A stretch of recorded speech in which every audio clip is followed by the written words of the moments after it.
सीधा सवाल Sunday special में शुरुआत करते हैं उस खबर से जिसका बिहार को और बल्कि पूरे देश को मैं कहूं इंतजार था कि भाई महागठबंधन है और ये एनडीए सीटों का बंटवारा होकर नहीं दे रहा।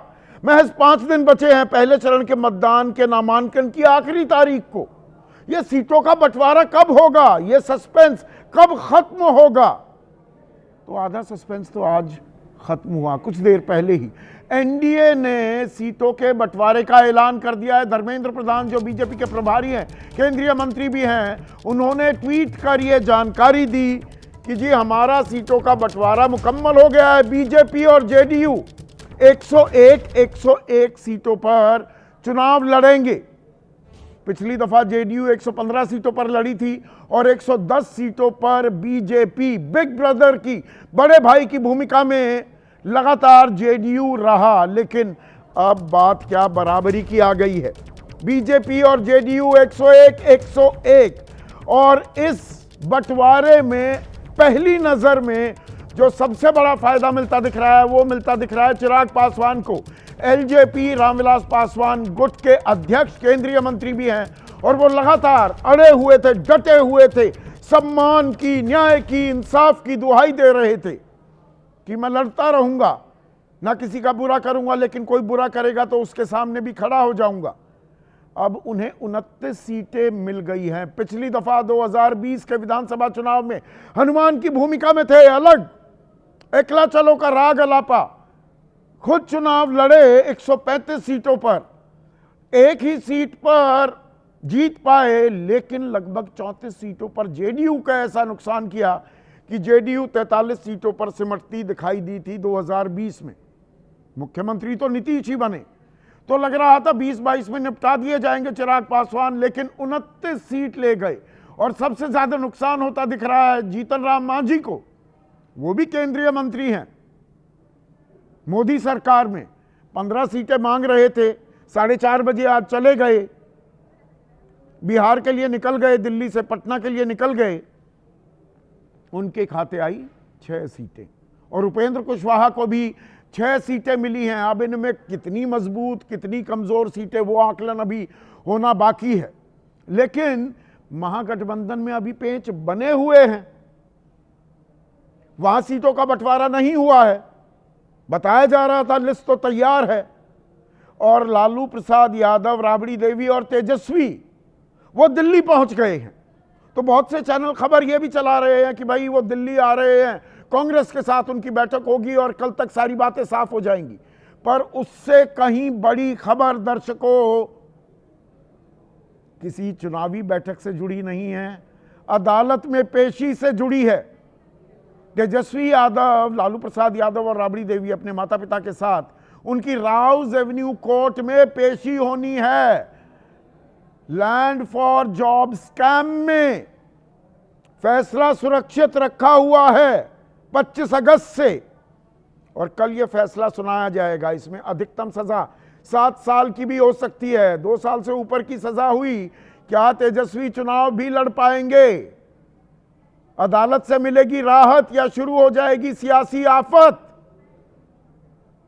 इस खबर पर, इस पहलू पर नेशनल मीडिया ने कोई गौर ही नहीं किया है। और तेजस्वी कह रहे हैं कोई बैठक वगैरह के लिए नहीं आया, मैं तो आया हूं क्योंकि अदालत ने बुलाया है, अदालत का आदेश है, उसकी तामील की जा रही है। तो कल देखिएगा पूरा नेशनल मीडिया वो राउज एवेन्यू कोर्ट पर नजरें गड़ाए बैठा दिखाई देगा। और क्या यही वजह है कि राहुल गांधी हो या कांग्रेस पार्टी तेजस्वी यादव को महागठबंधन का मुख्यमंत्री का चेहरा अभी तक ऐलान नहीं कर रहे हैं? कल राहत तो सब कुछ साफ हो जाएगा क्या? और कल शाम तक सीटों का ऐलान भी हो जाएगा और मुख्यमंत्री पद का चेहरा भी बना दिया जाएगा क्या तेजस्वी को? इस पर आपकी राय क्या है? आपके सुझाव और आपके सवाल, जो अब सीधा सवाल के अहम हिस्सा बन चुके हैं, उनका रहेगा इंतजार। तो जिस बात का इंतजार था, कयासों का बाजार गर्म था, अब कयासों पर विराम लग गया है। कम से कम बिहार विधानसभा चुनाव को लेकर जो 2 बड़े गठबंधन हैं, एनडीए और महागठबंधन, एनडीए को लेकर कयासों के बाजार पर अब विराम लग गया है, क्योंकि सीटों के बंटवारे का ऐलान हो गया है। 243 में से बीजेपी और जेडीयू 101 सीटों पर लड़ने वाले हैं। ऐसा पहली बार होगा बराबरी पर, यानी कि बड़े भाई की भूमिका में जो हमेशा जेडीयू रहा बिहार में, 20 साल से सरकार में है, 9 बार मुख्यमंत्री बन चुके हैं नीतीश कुमार, इस बार बीजेपी बराबर की सीटें लड़ेगी। और सबसे ज्यादा फायदा होता दिख रहा है चिराग पासवान को, जो 2020 में अलग चुनाव लड़े थे, जेडीयू को नुकसान पहुंचाया था, लेकिन इस बार 29 सीटें मिल गई हैं। 40 सीटें मांग रहे थे, 20 से मामला शुरू हुआ, 20-22 मिलेंगी ऐसे हमें सूत्र बता रहे थे, फिर 25 की बात हुई, लेकिन आखिरकार 29 सीटें लेने में कामयाब हो गए चिराग पासवान। फायदा हुआ है। नुकसान हुआ है जीतन राम मांझी को। 15 सीटें मांग रहे थे, 7 तो पिछली बार लड़े थे, इस बार 6 ही सीटें मिली। लेकिन अब जानकारी ये आ रही है, और जो वो कहकर भी गए दिल्ली से 4:30 बजे पटना के लिए रवाना हुए थे, कि बिहार में बहार होगी, नीतीश संग मोदी जी की सरकार होगी, मैं अंतिम सांस तक प्रधानमंत्री मोदी के साथ रहूंगा। तो अभी उनका बयान आ गया है कि मैं निराश नहीं हूं, 6 सीटें मिली हैं। तो वो जो दबाव था काम नहीं आया, तो चलिए 6 ही सही। उपेंद्र कुशवाहा को भी 6 सीटें मिल गई हैं। अब देखने वाली बात यह होगी कि इन सीटों में कमजोर सीटें और मजबूत सीटें कितनी हैं। अभी यह आकलन बाकी है, लेकिन जो सलवटें थी, तरेड़े थी, वो भर ली गई हैं। लेकिन क्या महागठबंधन में ऐसा हो रहा है?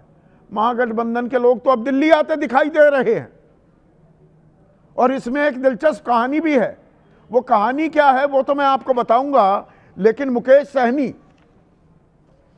वीआईपी के सर्वा वो 30 सीटें मांग रहे हैं।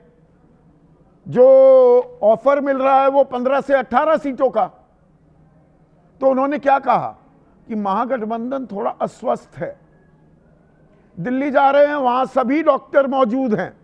राजनीतिक डॉक्टरों की बात कर रहे हैं। पहले सुनिए मुकेश सहनी क्या कह रहे हैं।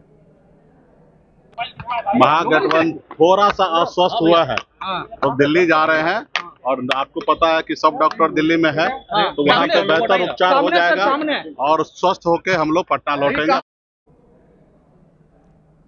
तो डॉक्टरों की जो बात कर रहे हैं कि भाई राहुल गांधी भी यही हैं, मल्लिकार्जुन खड़गे भी यही हैं, कांग्रेस का खेमा, और तेजस्वी यादव, लालू प्रसाद यादव और राबड़ी देवी भी आज दिल्ली में हैं। पर कोई बैठक की बात, बहुत जगह ये खबर चल रही है बैठक हो रही है, महागठबंधन की बैठक दिल्ली में होगी, कांग्रेस के साथ बैठकर आखिरी सहमति, अंतिम सहमति बनाई जाएगी। लेकिन इन्हीं कयासों को खारिज स्वयं कर रहे हैं तेजस्वी यादव। तेजस्वी यादव क्या बोले, पहले वो सुन लीजिए। हम दिल्ली आए हैं तो कोर्ट ने बुलाया इसलिए हम आए। हम दिल्ली आए हैं तो कोर्ट ने बुलाया इसलिए हम आए। हम दिल्ली आए हैं तो कोर्ट ने बुलाया इसलिए हम आए। अब इस खबर का संज्ञान पूरा नेशनल मीडिया नहीं ले रहा है, और यह खबर बहुत बड़ी हो सकती है कल। दर्शकों, यह लैंड फॉर जॉब स्कैम जो है, यानी कि नौकरी के बदले जमीन ले रहे थे लालू प्रसाद यादव, 2004 से 2009 के बीच का यह वाकया है, जब वो रेल मंत्री थे। रेलवे में नौकरी दी जा रही थी, सीबीआई ने इसकी जांच की। मामला चल रहा है राउज एवेन्यू कोर्ट में। लालू प्रसाद यादव के साथ राबड़ी देवी और तेजस्वी यादव भी इसमें आरोपी हैं। कल यानी कि 13 अक्टूबर को सभी आरोपियों को अदालत ने अदालत में पेश होने का आदेश दिया है। खुद होना होगा, फिजिकली प्रेजेंट होना होगा। और जो ये फैसला है अदालत का, वो अदालत ने 25 अगस्त को सुरक्षित रख लिया था, यानी कि फैसला लिखा जा चुका है। कल ये फैसला सुनवाना है, सुनवाने की बात है। अदालत ये फैसला सुनाएगी। अब लालू प्रसाद यादव पर तो जो आरोप हैं तो हैं, वो तो जेल भी काट के आ चुके हैं, अभी बेल पर हैं। पर तेजस्वी यादव पर क्या आरोप है कि दिल्ली की न्यू फ्रेंड्स कॉलोनी में 150 करोड़ का बंगला उन्होंने सस्ते दाम में खरीदा, यही जो पैसा आया था। इसमें एक दिलचस्प बात यह भी है कि तेजस्वी यादव, उनका जन्म हुआ नवंबर के महीने में 1989। तो 2007 तक तो वो 18 साल के भी नहीं थे। 2007 नवंबर, ये उसके बाद का मामला है, उससे पहले का है पैसे के लेन देन का। यह भी अपने आप में एक सवाल बनेगा, लेकिन इसमें 7 साल तक की सजा हो सकती है दर्शकों। अब आपको ध्यान होगा, राहुल गांधी वो एक समुदाय विशेष को, मोदी समुदाय को जी गाली दे दी, उस बात पर निचली अदालत ने 2 साल की सजा सुना दी थी, तो सांसद ही गई, लोकसभा सांसद नहीं रह गए थे, वो दोबारा चुनाव लड़ना पड़ा था। बाद में सुप्रीम कोर्ट ने स्टे लगा दिया फैसले पर यहां पर अगर 2 साल या 2 साल से ज्यादा की सजा सुना दी जाती है तेजस्वी को, तो पूरा का पूरा राजनीतिक समीकरण, पूरी फिजा, पूरा खेल, पूरा गणित बिहार का क्या बदल जाएगा। यह अपने आप में बहुत बड़ी खबर है। और क्या इसीलिए कांग्रेस, तेजस्वी यादव, जो मेरे साथ ही इंटरव्यू में उन्होंने सबसे पहले कहा था कि राहुल गांधी 2029 के लोकसभा चुनाव के लिए हमारे प्रधानमंत्री पद के उम्मीदवार होंगे, और मैंने पूछा कि तेजस्वी आपको तो मुख्यमंत्री का चेहरा बनाने को तैयार नहीं है, घोषणा ही नहीं कर रहे, यह पिछले महीने की बात है। तो बोले मैं हूं ना, मैं ही हूं चेहरा, पर अभी तक औपचारिक घोषणा कांग्रेस की तरफ से नहीं हुई है कि वो इस बात को मान रहे हैं। क्या निगाहें कल के फैसले पर भी लगी हुई हैं, और यहीं पर कुछ खेल अटका हुआ है क्या? महागठबंधन में खेल तो और भी अटका हुआ है। 50 से ऊपर सीट देने को कांग्रेस को तेजस्वी तैयार नहीं है। कांग्रेस 60 सीटें मांग रही है। पिछली दफा 70 सीटें लड़ी थी, 19 सीटें ही जीत पाई थी। और अभी जेएमएम, जहां से योगी हैं, जेएम की तो सरकार है, झारखंड में वो 12 सीटें मांग रहे हैं, 2 ही देने की बात हो रही है। 2 ही सीटें पशुपति पारस, चिराग पासवान के चाचा को देने की बात हो रही है, वरना जी विलय कर लो आरजेडी में। पशुपति पारस कह रहे हैं भाई विलय मैं करूंगा नहीं। तो क्या वो असदुद्दीन ओवैसी के साथ कुछ हाथ मिलाते घूमेंगे? तो महागठबंधन में जहां सीटों का बंटवारा done deal, done and dusted लग रहा था 2 दिन पहले तक, यहां पर सीटों के बंटवारे को लेकर बाजी मारता हुआ क्या एनडीए दिखाई दे रहा है? क्योंकि इनकी तो घोषणा हो गई, और ऐसा कोई कि अब मैं बाहर चला जाऊंगा, ऐसा कुछ है नहीं। चिराग पासवान ने तो कह दिया, ट्वीट किया है, बिहार है तैयार, फिर से एनडीए सरकार इस बार पूरे दम के साथ, बिहार फर्स्ट, बिहारी फर्स्ट के साथ। और जीतन राम मांझी ने भी कह दिया है कि ठीक है, 6 मिली तो 6 सही। ऐसे में आज का सीधा सवाल, एनडीए में सीटों का ऐलान, महागठबंधन में जारी खींचतान, और कोर्ट से तेजस्वी को राहत, या शुरू होगी सियासी आफत।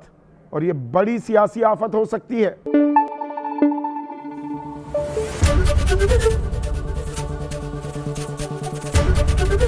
एबीपी न्यूज आपको रखे आगे।